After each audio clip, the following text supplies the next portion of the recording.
ஆச்சி சத்துமாவு. ஆச்சி சத்துமாவு ஒன்னு வாங்கினா இன்னொன்னு फ्री.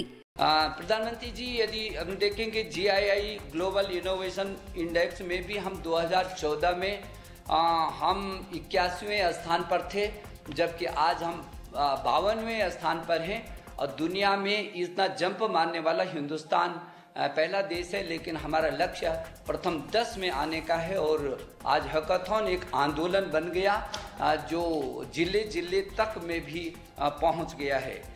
हम लोग लगभग प्रत्येक समस्या के समाधान की दिशा में, प्रधानमंत्री जी, एक रक्षा विभाग है, इसरो है, DRDO है, ट्रांसपोर्ट है, टेलीकॉम है, पुलिस विभाग है, महिला संरक्षण की दिशा में है, आपदा प्रबंधन है, उद्योग जगत की बहुत सारी समस्याएं हैं। ऐसे तमाम विभाग, राज्य सरकार, केंद्र सरकार के विभाग और उद्योग जगत मिल करके अपनी समस्याएं देते हैं, जिसके समाधान की दिशा में हमारे छात्राएं बहुत तेजी से बढ़ कर के काम कर रहे हैं।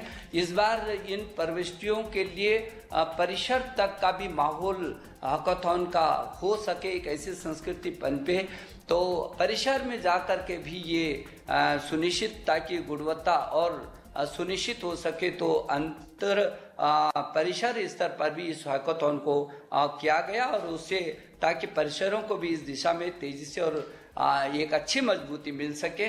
इस कोरोना की महामारी की वजह से जो भौतिक रूप में तो हम लोग नहीं जुड़ सकते थे, और इसलिए इस इनोवेशन सेल ने बेहद कम समय में और सीमित संसाधनों के साथ इस वर्चुअल रूप में इसको परिवर्तित किया है। लेकिन लोगों में बहुत उत्साह है, और जो आपने हमेशा कहा है कि मुझे डिजिटल इंडिया चाहिए, उस डिजिटल इंडिया का एक बहुत अच्छा स्वरूप है, जब लगभग 40 देश के कोने कोने में हमारे ये सेंटर हैं, जहां हजारों बच्चे, और वो भी सभी ऑनलाइन पर इस प्रतिस्पर्धा में सहभागी बन करके काम कर रहे हैं।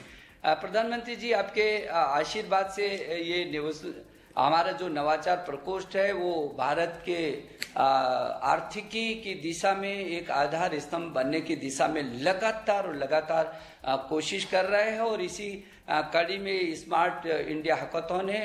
हमको इस बात की खुशी होती है कि आप अपने व्यस्ततम समय में भी, जब भी हमने आपको अपने छात्रों के बीच हमने आपको याद किया, आप अपना समय निकाल करके, चाहे वो हैकाथॉन पहला, दूसरा रहा हो, तीसरा रहा हो, यहाँ तक कि इंडिया सिंगापुर हैकाथॉन में भी हमको आपका आशीर्वाद मिला है, और आज भी आप हमारे छात्रों के बीच यहाँ पर आए हैं। प्रधानमंत्री जी, अभी तक लगभग देश भर में 1500 से भी अधिक संस्थानों में हम लोग नवाचार काउंसिल को स्थापित कर चुके हैं, जबकि 5000 से अधिक जो फैकल्टी है उसको प्रशिक्षित करके और इनोवेशन एम्बेसडर के रूप में वो पूरे देश के अंदर काम कर रहे हैं। आज आपने जैसे कि आपने ध्रुव भी कार्यक्रम प्रधानमंत्री जी हमको दिया था कि जो बच्चे हैं देश भर से चुनिंदे, उन बच्चों को कैसे करके 60 कला, विज्ञान और गणित के क्षेत्र के बच्चों को पिछली बार हमने जो कार्यक्रम 14 दिन का किया था, वो भी ध्रुव तारा बन करके इस दिशा में आपके सपनों को पंख लगाने का प्रयास कर रहे हैं।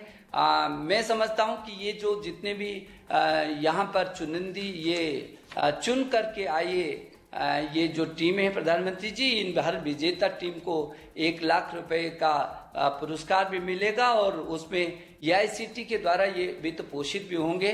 हम बहुत आभारी हैं कि आपके मार्गदर्शन में आत्मनिर्भर भारत और जो भारत की $5 ट्रिलियन की आर्थिकी का आपने एक संकल्प लिया है, सपना है, उसको हमारे जो छात्र हैं अपने इनोवेशन के तहत अपनी प्रतिभा के साथ इसको आगे बढ़ाएंगे। और अभी हम लोगों ने जो युक्ति और युक्ति 2 किया है, युक्ति 1 में जितने भी IITs के अनुसंधान थे उसको डाला है, जबकि युक्ति पोर्टल 2 में उन हजारों हमारे छात्रों के आइडियाज एक ऐसे प्लेटफॉर्म पर ला करके हमने दिए हैं, जबकि उसका विजिट कर सकते हैं। और आज ये सब छात्र छात्राएं आपके आशीर्वाद के लिए यहाँ पर हम लोग एकत्रित हैं। मैं आपसे विनम्र प्रार्थना कर रहा हूँ कि हमारा सबका मार्गदर्शन करें।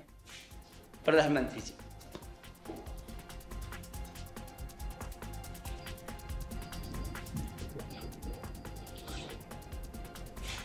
स्मार्ट इंडिया हैकाथॉन के इस 4th एडिशन के ग्रांड फिनाले का हिस्सा बने सभी साथियों और इस हैकाथॉन का हिस्सा रहे सभी नौजवानों का बहुत बहुत अभिनंदन। कोरोना के इस मुश्किल समय में भी देश भर के 10,000 से ज्यादा युवाओं का पार्टिसिपेशन, ये अपने आप में बहुत बड़ी बात है, बहुत ही प्रशंसनीय है।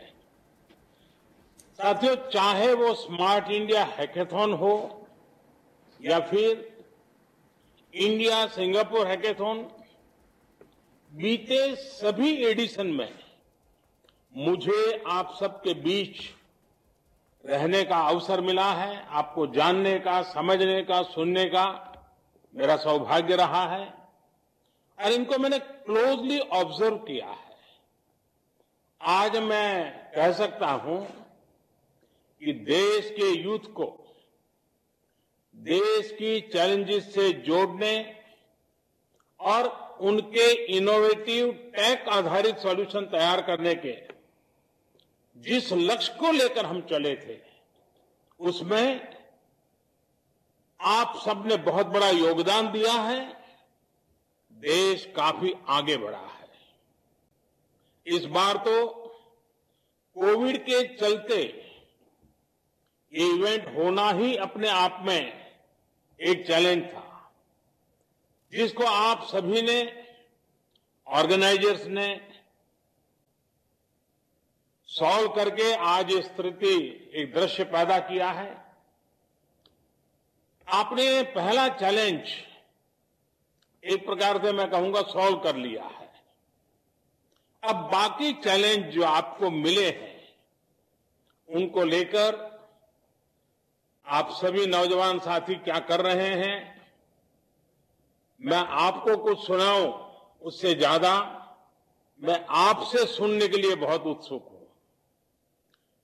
Now let me interact with students who have been working since morning in Smart India Hackathons, solving several challenges and try to know what are they doing. I would like to visit first center.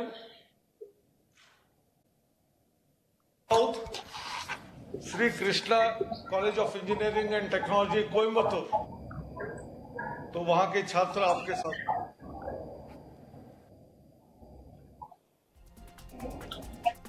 Vanakkam Vanakkam.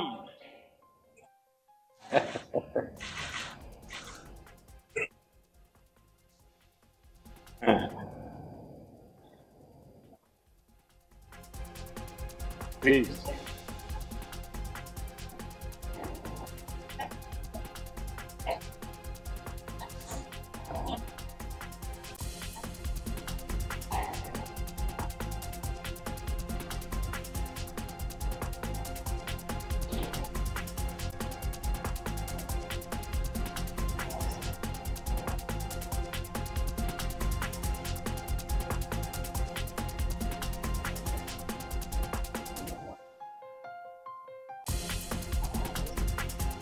Properties of the embankment and thus stores many more data, sir. And we can prevent the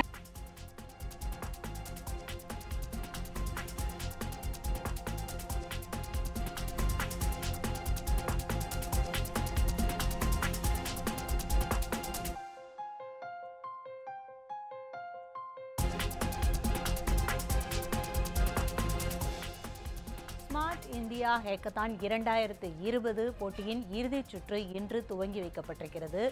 இதில் கோவை அருகே smart India hackathon இந்த 2020 நிகழ்ச்சியின் இன்று துவங்கி வைக்கப்பட்டுள்ளதுடன் தனியார் கல்லூரி மாணவர்களுடன் பிரதமர் நரேந்திர மோடி கலந்துரையாடல் நிகழ்ச்சியிலும் பங்கேற்று வருகிறார். அந்த காட்சிகளைத்தான் நாம் பார்த்துக் கொண்டிருக்கிறோம். மாணவர்களுடன் மத்திய கல்வி அமைச்சர் ரமேஷ் பொக்ரியால் கலந்துரையாடினார். தற்போது பிரதமர் நரேந்திர மோடி மாணவர்களுடன் வீடியோ கால் மூலமாக கலந்துரையாடலில் ஈடுபட்டு வருகிறார். ஸ்மார்ட் இந்தியா ஹேக்கத்தான் 2020 இறுதிச் சுற்றில் பங்கேற்கும் மாணவர்களுடன் மத்திய கல்வி அமைச்சர் ரமேஷ் பொக்ரியால் கலந்துரையாடினால் சற்று முன்னர் தற்போது பிரதமர் மோடி அந்த மாணவர்களுடன் கலந்துரையாடி வருகிறார்.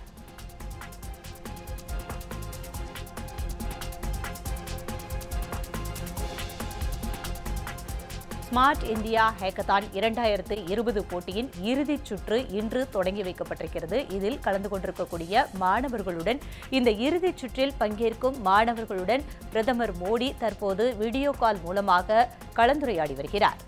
மாணவர்களின் கேள்விகளுக்கு பிரதமர் மோடி விளக்கம் அளித்து வருகிறார்.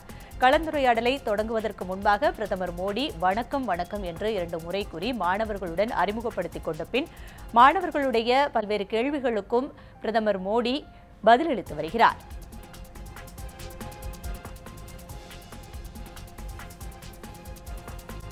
முதலில் மத்திய கல்வி அமைச்சர் ரமேஷ் பொக்ரியால் மாணவர்களுடன் கலந்துரையாடினார். அந்த காட்சிகளை சற்று நேரம் முன்னர் பார்த்தோம். தற்போது பிரதமர் நரேந்திர மோடி மாணவர்களுக்கு வணக்கம் என்று கூறி தன்னுடைய உரையை தொடங்கினார். பின்னர் மாணவர்களுடைய கேள்விகளுக்கு பிரதமர் நரேந்திர மோடி வீடியோ கால் மூலமாக விளக்கங்களை அளித்து வருகிறார். கலந்துரையாடலில் கோவையைச் சேர்ந்த கல்லூரி மாணவர்கள் பங்கேற்று தங்களுடைய கேள்விகளை பிரதமரிடம் முன்வைத்து வருகின்றனர்.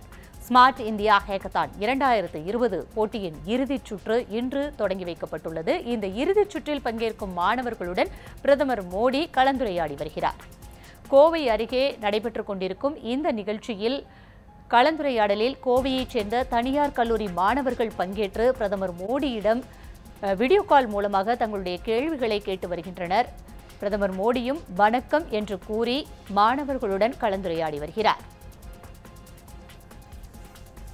சற்று முன்னதாக மத்திய கல்வி அமைச்சர் ரமேஷ் பொக்ரியால் மாணவர்களுடன் கலந்துரையாடினார். தற்போது பிரதமர் மோடி உரையாடி வருகிறார். தற்போது நமது கோவை செய்தியாளர் சிவசாமி இணைப்பில் இருக்கிறார். இந்த நேரலை செய்தி தொடர்பான கூடுதல் விவரங்களை அவரிடம் கேட்கலாம். சிவசாமி, கோவையில தனியார் கல்லூரி மாணவர்களுடன் பிரதமர் நரேந்திர மோடி கலந்துரையாடி வரும் நிகழ்வுகள் குறித்த விவரங்களை பதிவு செய்யலாம். சிவசங்கரி, ஒவ்வொரு ஆண்டும் ஆகஸ்ட் மாதத்தில் மத்திய மனிதவள மேம்பாட்டுத்துறையின் சார்பாக மென்பொருள் குறித்த ஒரு ஹேக்கத்தான் என்று சொல்லக்கூடிய ஒரு போட்டியானது நடத்தப்பட்டு வருகிறது.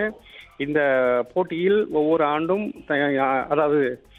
இந்தியாவில் உள்ள பல்வேறு சிறந்த பொறியியல் கல்லூரிகள் கலந்து கொண்டு தங்களுடைய புதிய புதிய மென்பொருள் தயாரிப்புகள் குறித்து இந்த போட்டியில் கலந்து கொண்டு வெளிப்படுத்தி வருகின்றனர். இந்த நிலையில் இந்த ஆண்டிற்கான போட்டி ஹேக்கத்தான் என்று சொல்லக்கூடிய இந்த போட்டியானது கடந்த 3 நாட்களாக தொடங்கி நடைபெற்று வருகிறது. இந்த போட்டியில் மொத்தமாக 40 ஒருங்கிணைந்த மையங்கள் இந்த போட்டியில் கலந்து கொண்டுள்ளன நாடு முழுவதும். அதில் தமிழகத்தை சார்ந்த 7 ஒருங்கிணைந்த மையங்கள் கலந்து கொண்டு இந்த போட்டியில் தங்களது படைப்புகளை வெளியிட்டு வருகின்றனர். இதில் தமிழகத்தை பொறுத்தவரையில் கோவையை சார்ந்த கிருஷ்ணா கல்லூரி, அதே போல பிஎஸ்சி என்று சொல்லக்கூடிய இன்னொரு பொறியியல் கல்லூரி ஆகிய 2 கல்லூரி மாணவர்கள் புதிய மென்பொருளை கண்டறிந்துள்ளனர். அதாவது கோவையை சார்ந்த கிருஷ்ணா ஆர்ட்ஸ் அண்ட் சயின்ஸ் என்று சொல்லக்கூடிய கல்லூரியை சார்ந்த மாணவி சுவேதா மற்றும் அதே போல பிஎஸ்சி கல்லூரியை சார்ந்த குண்டன் ஆகிய இருவரும் அந்த புதிய மென்பொருள்களை தயாரித்து தங்களுடைய தயாரிப்புகள் குறித்து தற்போது பாரத பிரதமருடன் தங்களுடைய மென்பொருள் உருவாக்கம் குறித்து எடுத்துரைத்து வருகின்றனர். அதனை நாம் தற்போது நேரடியாக பார்த்து வருகிறோம். அதில் இந்த கோவையை சார்ந்த கிருஷ்ணா கல்லூரி மாணவர்கள் நீர்நிலைகளை சுற்றி அமைக்கப்படும் தடுப்புகளில் ஏதேனும் உடைப்பு ஏற்பட்டாலோ அல்லது கரைந்து வலுவிழந்து காணப்பட்டாலோ அவற்றை தானாகவே அறிந்து கொள்வதற்கான மென்பொருளை கண்டறிந்துள்ளனர். இது மிகவும் பயனுள்ளதாக பிரதமரிடம் தெரிவித்ததை நம்மால் பார்க்க முடிந்தது. அதே போல மற்றொரு மாணவர் குண்டன் என்று சொல்லக்கூடிய மற்றொரு மாணவர் காவல் நிலையங்களில் அதாவது குற்ற சம்பவங்கள் நடைபெறும் போது சம்பவங்கள் நடைபெற்ற இடத்திலிருந்து காவல் நிலையத்திற்கு செல்லாமல் மென்பொருள் மூலம் தங்களுடைய புகாரை எளிதாக காவல் நிலையத்தில் தெரிவிப்பதற்கான ஒரு அதாவது சாப்ட்வேரை கண்டுபிடித்துள்ளனர். அதையும் அவர் தற்போது எடுத்துரைத்து வருகிறார். தமிழகத்திலே இந்த 2 மாணவர்கள் மட்டுமே தற்போது இந்த ஏக்கத்தான் போட்டியில் கலந்து கொண்டு தங்களுடைய மென்பொருள் குறித்து பிரதமருக்கு எடுத்துரைப்பதற்கான நல்ல வாய்ப்பு தற்போது கிடைத்துள்ளது. அதனை நம்ம தற்போது பார்த்து வருகிறோம்.